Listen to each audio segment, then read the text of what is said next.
At over 20,000 kilometers above sea level is a constellation of satellites, each orbiting Earth every 11 hours and 58 minutes. These satellites are continuously beaming data down to us on Earth, which is in turn received by devices such as your phone or navigational units in your cars, allowing you to see where you are on the planet.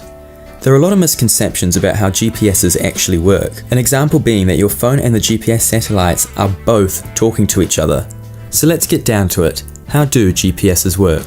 GPS stands for Global Positioning System, which works through trilateration, not triangulation or multilateration, which is commonly misconceived. There are many different types of navigational satellite systems from countries across the world, but the most popular and commonly used system is Navstar, which is the USA system.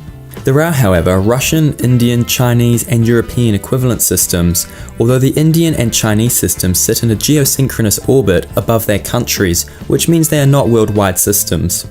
The Navstar system, which is simply referred to as GPS, is what we will be focusing more on, although most phones and devices tend to have the capabilities to use both GPS and GLONASS. GPS satellites are set up in such a way that from almost anywhere on the surface of Earth you should have a direct line of sight of at least 4 GPS satellites. This is quite important on the basis that GPS point positioning requires at least 4 satellites to calculate 3 position coordinates and the clock deviation.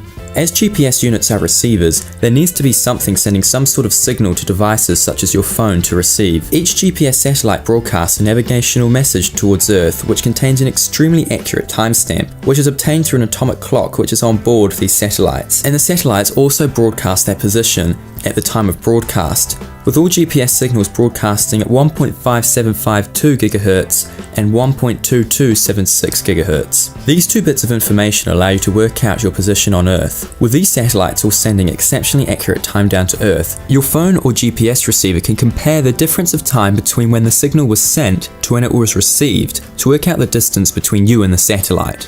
By multiplying this time difference with the speed of light, as the signal is sent at the speed of light, you can begin to get the distance away you are from that satellite. As these satellites are also sending whereabouts they are, you can begin to draw spheres around the satellites, with you being somewhere on the outer border of that sphere.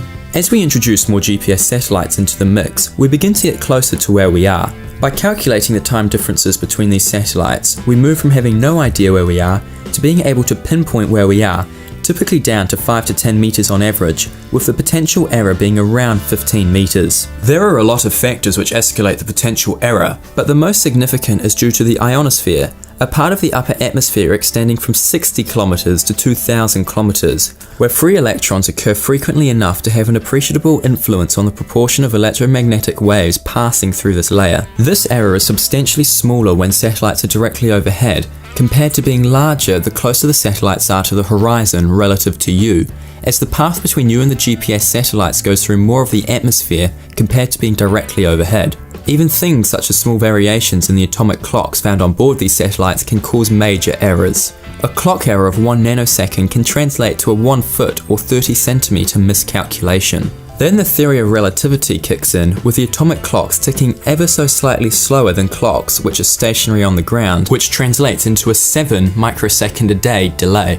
General relativity then also kicks in, with the effect of the gravitational frequency shift being far greater than the 7 microsecond per day delay due to the velocity relative to Earth.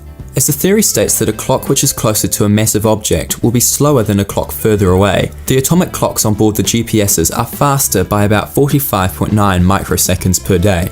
Combining the 7 microsecond a day delay due to the satellite's velocity relative to Earth and the GPSs being further away from Earth, this adds up to a 38 microsecond delay, which if left uncorrected would translate through to a 10 km a day pseudo-range error, rendering GPSs invalid from the get-go if this was not to be taken into consideration. This is compensated by the GPS's clock's frequencies being slightly slowed down from 10.23 MHz to 10.229999999543 MHz to cancel out the effects of relativity. So next time you turn on your GPS on your phone or other device, you should now realize just how much physics and maths is going in towards you finding your own location.